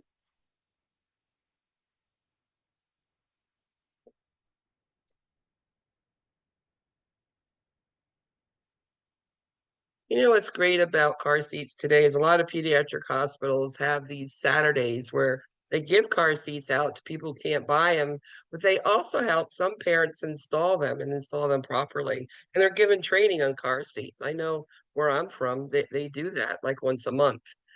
Gently car seat, less than a year, perfect. That means it's an up-to-date one. Rear facing, back seat, yes, and in the middle too, right? New car seats are good. And car seats do expire, and that's the point of 10 years old. Car seats expire, and they, especially after an accident, can lose the integrity, get a new one. When and how do you introduce solid foods to infants? The funny part, that picture used to look like my firstborn son. He used to like to eat, and when he was done, he liked to take the rest of it and smush it everywhere. That's why after dinner was always bath time.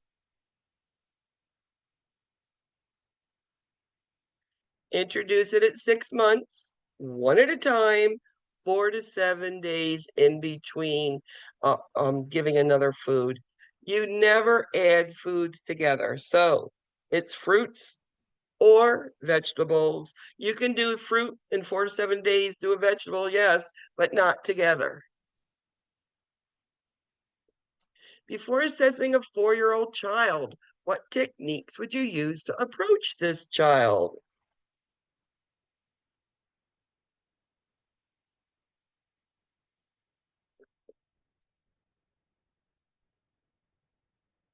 Remember, 4-year-old child are more awake, alert, they're more verbal.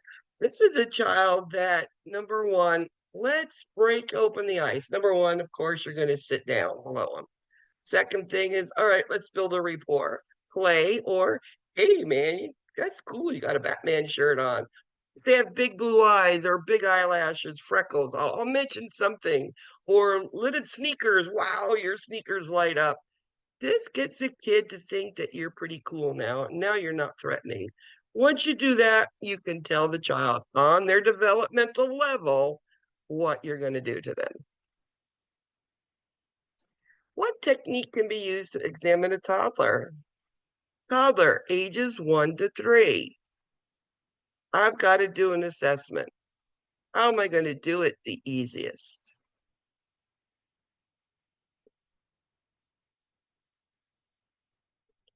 Never ever head to toe on a child. That's only adults. You're going to get what you can get on a child when they give it to you. But have them think it's fun. make it play and say, "Oh, where's your heart?" And oh, mine's here. You want to listen to my heart? Let's listen to your heart. Sometimes you can just listen to theirs, depending on the child, but making it fun, make it play, and now they're not thinking about, you're going to do something bad to them or have a needle in your hand. When assessing a healthy child's lymph nodes, what would you expect? So the kid is healthy. Doctor's doing a regular checkup. Lymph nodes, what should they feel like?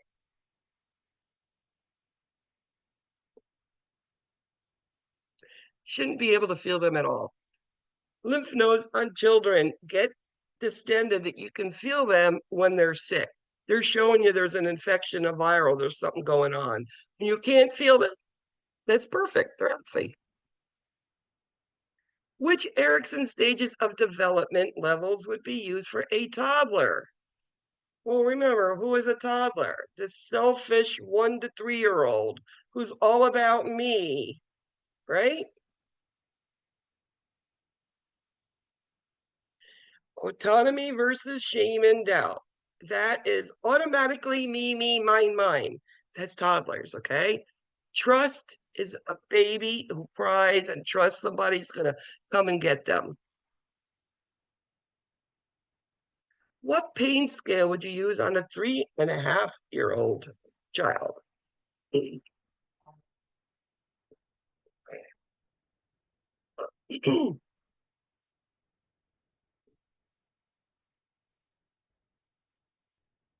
At age 3, it becomes faces. Remember, and this is important, you're going to see questions on this. Flack from 0 up to age 3 and non-verbal children. Could be an 18-year-old cerebral palsy child who doesn't eat. They're flack, okay? Faces, it starts at age 3.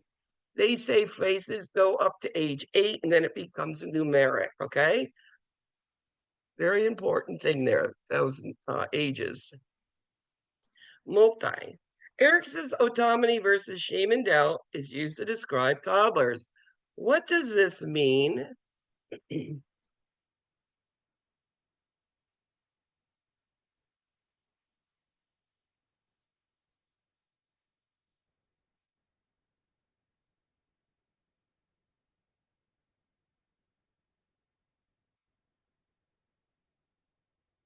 So toddlers can do things for themselves. They want to do things for themselves. Can they? Yeah, they can play by themselves, but they just want to do it themselves. Okay. And this child wants to go around and explore the world. That's all being autonomous. That means automatically being me, what I want to do. The shame and doubt is when someone says, be careful, don't do that. Here, let me pick you up. Or let me do that for you. Let me put your shoe on. Let me, put your shirt on. No, let the child try. That's what Erickson says. A 2-year-old boy is playing with dirt and mud. What type of play is this?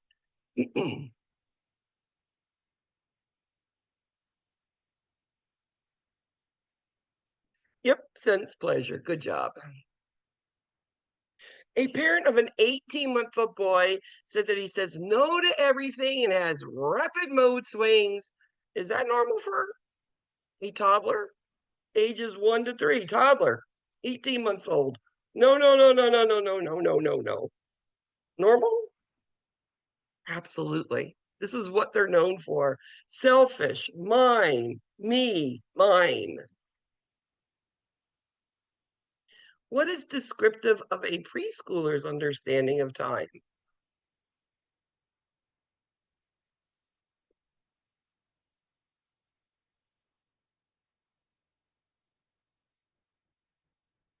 So after school, you're coming with me. When the sun comes up tomorrow morning, when it gets dark outside, it's an event. That's how they understand the time. An infant's crying and shaking their head. What type of pain is the infant showing me? Shaking their head. What's going on?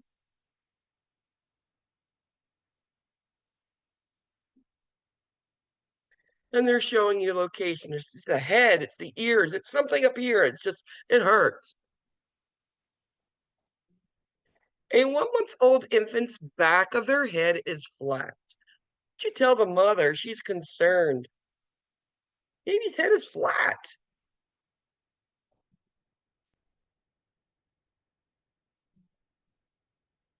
So, if you always have a baby on their back and their heads are going to be flat. I mean, my grandson's it was flat.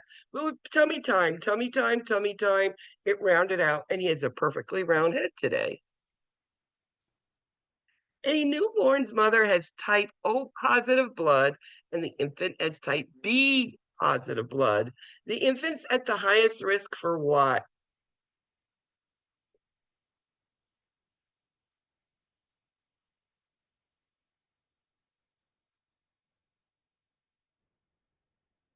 So when the blood types aren't the same, they get together and they cause this hemolysis and the release of cells bursting and bilirubin going into the body.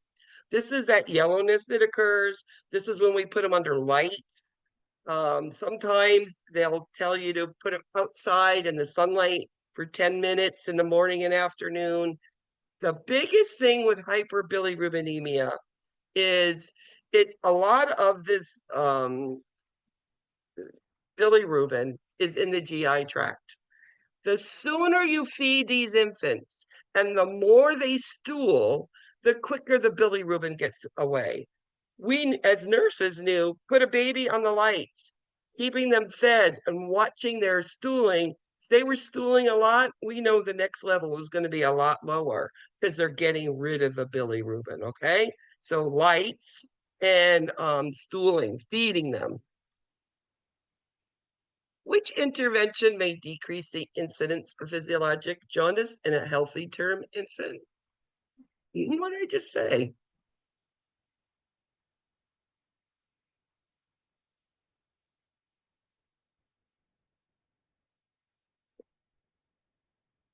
So this is as soon as you can, get this baby fed because they'll start to stool and it will get rid of that bilirubin. Okay. That's the first thing we do.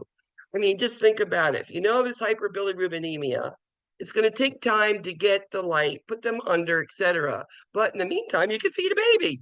Let's get rid of some of the stool, get rid of that bilirubin. Which intervention lowers the risk of a sudden infant death syndrome?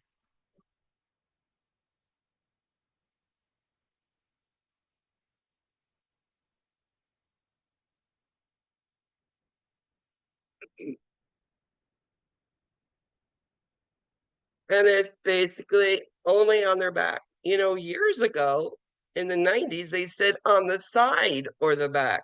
And they realized they were still inhaling the CO2 on the side. So now it's completely supine on their backs.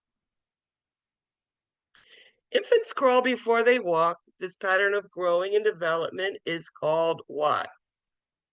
Remember, it's all about gross motor skills. It's cephalocaudal. It starts with the head, right?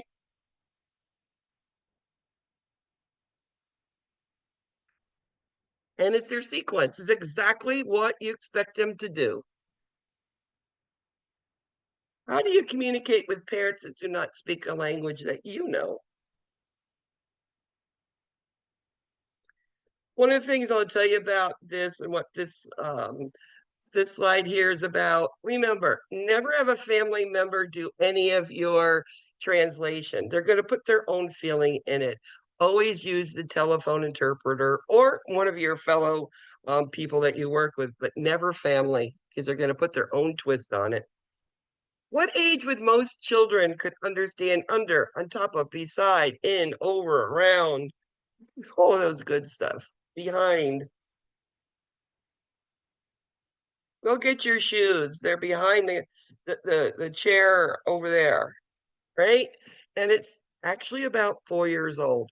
Doesn't mean that at 3 years old, many children understand that. But the book, it's 4 years. In terms of language and cognitive development, a 4-year-old child would be expected to what? Preschooler. What do you expect them to be able to do?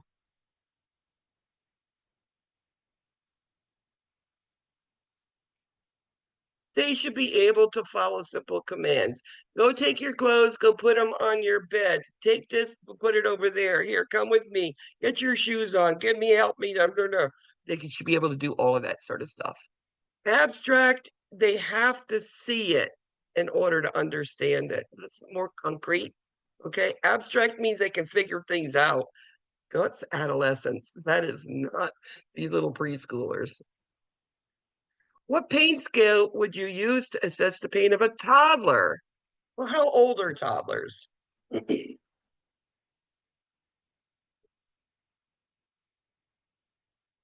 And that is a flax scale. Faces start at age 3. Toddlers are ages 1 to 3. We use a flax scale. A multi. What safety instructions would you teach the parents of a 6-month-old child?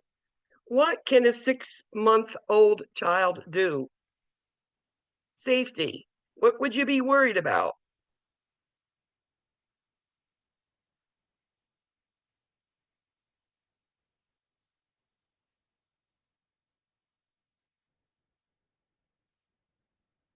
So yes, we're rear facing car seats, cover the electrical outlets, and again, they're going to be flipping over, turning completely over.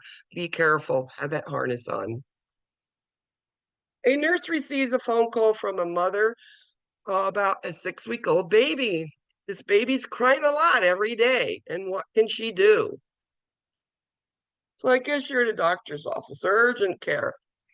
Mother's having a moment. The baby's crying, crying, crying, crying. The one thing I'll tell you about small infants, especially 6 weeks or less, and the younger kids, 6 months and less, if they are crying a lot every day, don't assume it's something like colic or gas or feeding type things. It could be something more serious. They need to be seen by a doctor. Okay?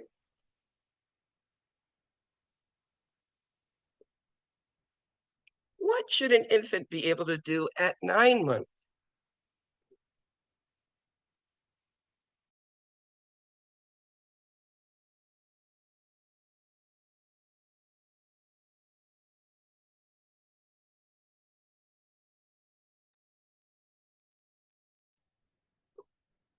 So at 9 months, we know they're going to grab that rattle. At 8 months, they're sitting without support. That's why that one isn't the answer. Pulling them up and rolling over. Dying. What are cognitive characteristics of a 2 to 7-year-old child in the pre-operational stage? What do you think the way they think?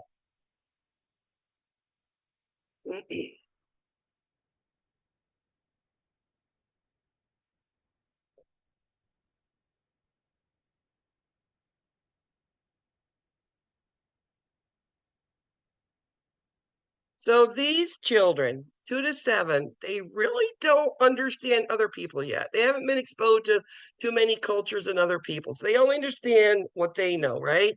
But again, they're imaginative, they're magical, and they do use objects to represent things like the broom, the horse, the arms, and plane, etc. The first expected fine motor developmental milestone for an infant begins with what? Mommy goes up to the baby, puts her hands in there, and what happens?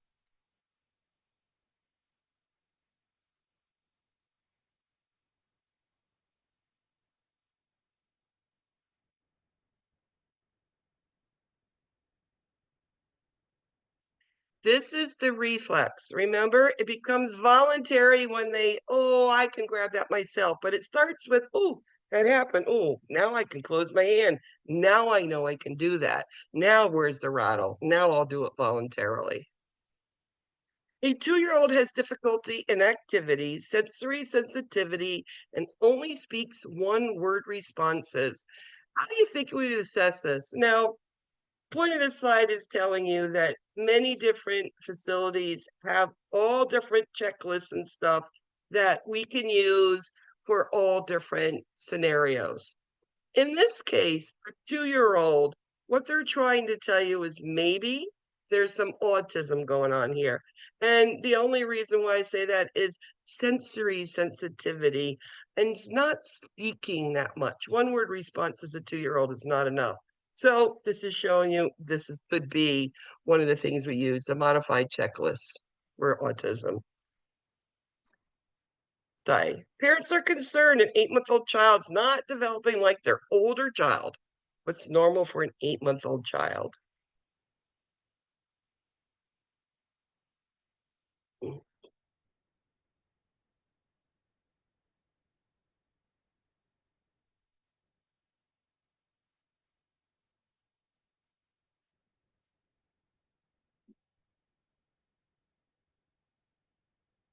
So 8 months, they're going to roll over and sit alone, unsupported. First steps, that's by 1 year. Blocks in a container, that's at 11 months, according to your book. A multi. The mother of a child suspected of having Munchausen syndrome. What should be in the care plan? How are you going to take care of that child?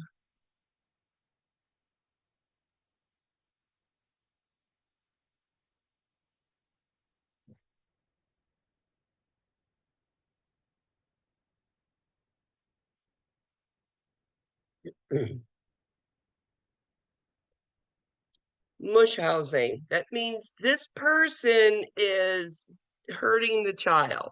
So they need to be supervised and you need to monitor them. Now, do we need a CNA at all times? No. Okay, it's not that the child at all times needs someone. Do they need consistency? Oh, yes, yes, yes. But not at all times do they have to be in there. But for sure, when the mother comes in, if that's the person suspected. What fine motor skills is expected of a 4-year-old child? So a preschool kid, what should they be able to do? Yeah, fingers. What are they going to do with their fingers?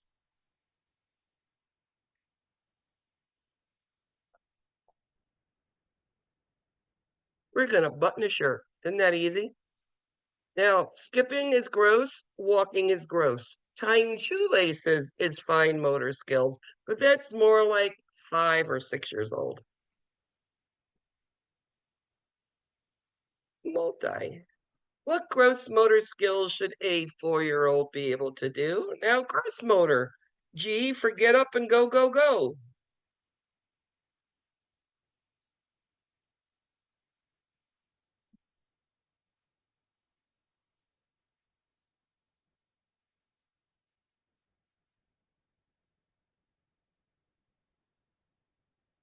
So you're going to walk upstairs and you're going to hop.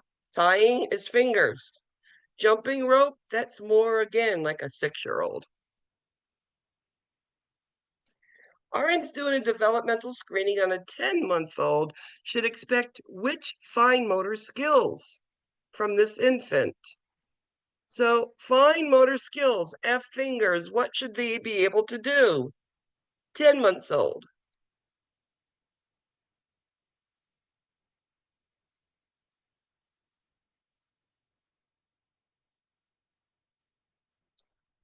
They should be able to get the rattle and they should be able to use the pincer grist, whether it's crude or a little bit finer.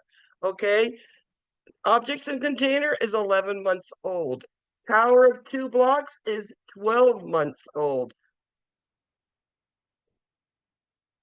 Frequent developmental assessments are important for which reason?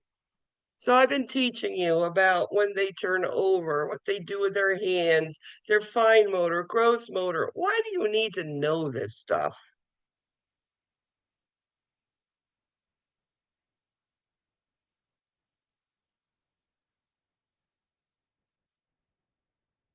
If we can see delays in these developmental assessments, we can institute early intervention quick.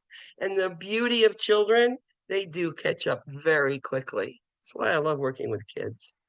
The natural physical developmental sequence that most children follow is what? Physical, gross motor development. What do they do first? They lift their head first, they roll over front to back to front, up on their knees, and then they cruise, and then they walk or attempt by 1 year. A multi, which would alert the nurse to hold the digoxin on an infant she was caring for. Well, digoxin lowers and strengthens the force of contraction, an extremely safe drug, and we do use it on brand new infants with cardiac conditions. Just like you take care of adults, the problems, it's the same thing for children. The only difference is the heart rate. So, heart rate less than 100, absolutely. Dig level high, potassium level low, absolutely. That would be hold the dose, tell the doctor. Pulses have nothing to do with digoxin. In general, an infant should triple their birth weight at what months of age?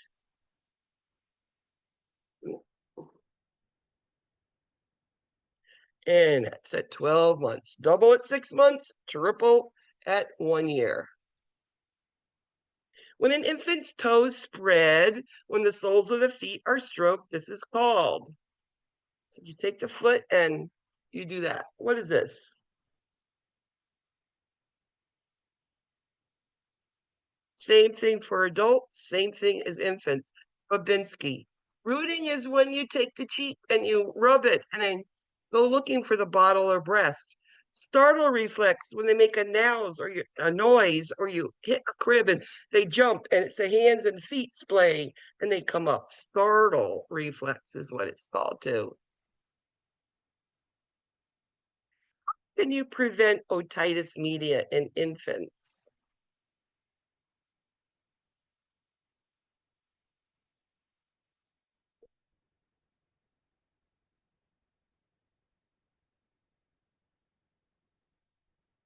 So with infants, one of the big things is exposure to smoke.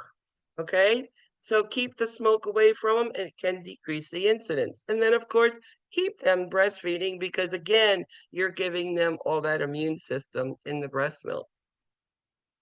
Multi. When entering an infant's room, the door slams shut, the infant jerks and starts to cry. What is that called?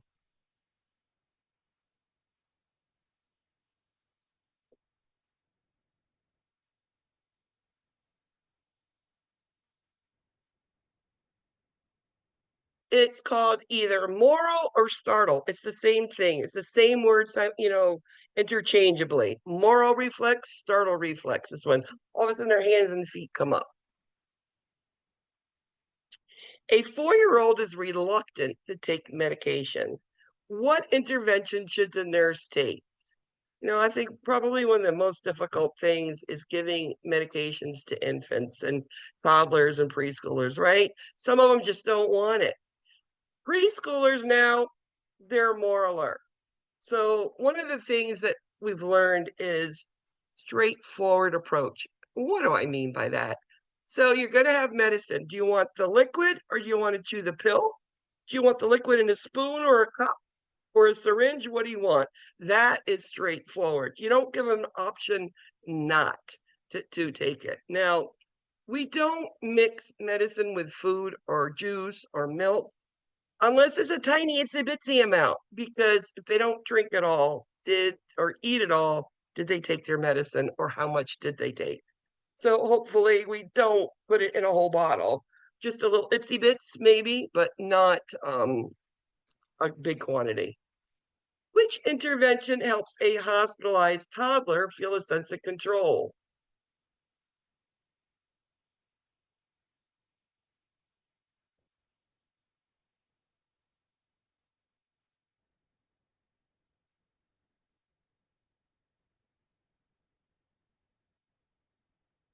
Always their routines for feeding, bedtime, and if mom can be there, that's great. But the biggest thing is that routines. It does help. A 3-month-old infant does not sleep through the night. What finding is most significant? Why wouldn't a 3-month-old be sleeping through the night? What did I tell you can keep them awake at night? And it's so annoying. It could be a diaper rash, as simple as that. Okay. An RN is assessing a 2.5-year-old toddler. Which findings should you report to the provider? So, which one of these isn't right? 2.5 years old.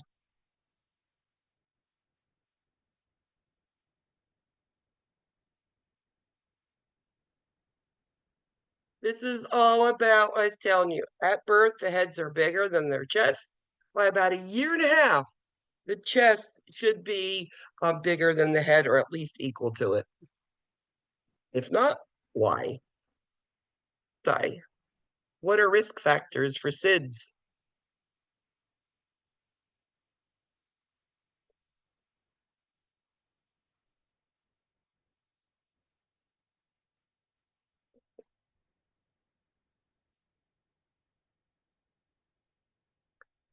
Males are more apt to get it than females. Smoke is a big thing, and that recent viral illness. Breastfeeding decreases the risk of SIDS.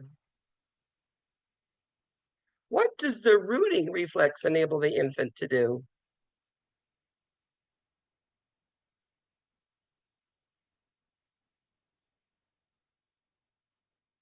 And that's the stroke of the cheek.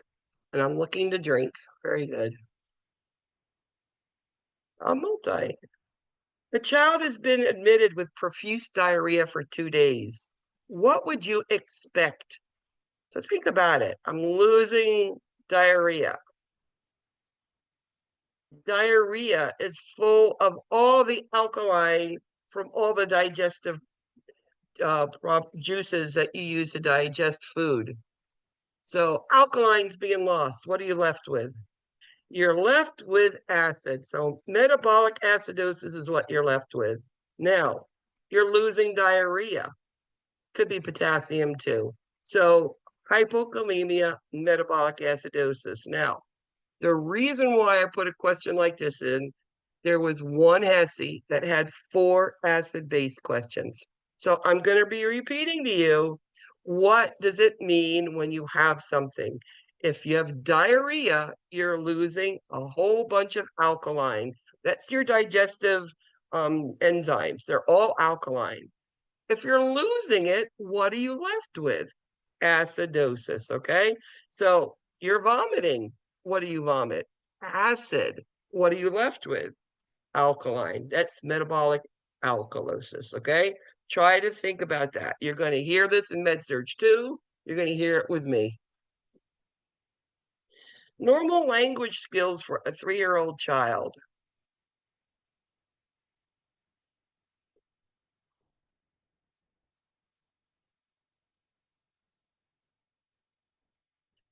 So 3-year-olds are about 4-word sentences. They're getting pretty good. It just means their language is getting more. An infant is NPO because of their medical condition. It's important to remember. I mean, this child still needs normal growth and development. And one of the things it means they're NPO, that means anything that goes in their mouth can hurt them. So nothing in their mouth, liquid. They can't eat. One of the things you need to remember is, how do they soothe themselves? Give them a pacifier. It's one of the things that's recommended today, that offer them a pacifier when they cannot eat, comforts them. And what should an infant do at 3 months?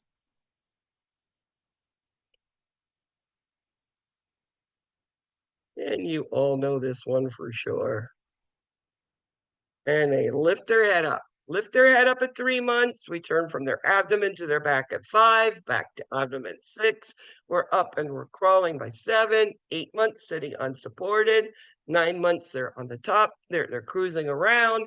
And by 12 months, attempting, or they are walking. Brittany, good job. Brittany, number 3, good job. Number 2, Jerry. Go, Jerry. Number 1, Aja. Good job, guys. And Miss Clark and Adriana. So that's the end of my class today. It was a little longer. I told you a lot of information here. Thank you for being so patient with me. Remember, all you have is discussion question this week. I will be getting your discussion question. It might be tomorrow. It might be the end of the week. Just knowing that I did request Tuesday through this weekend off for my daughter, but I am available if you need me, if you can wait. I will be a little bit delayed answering on my phone or on my in the computer through Canvas.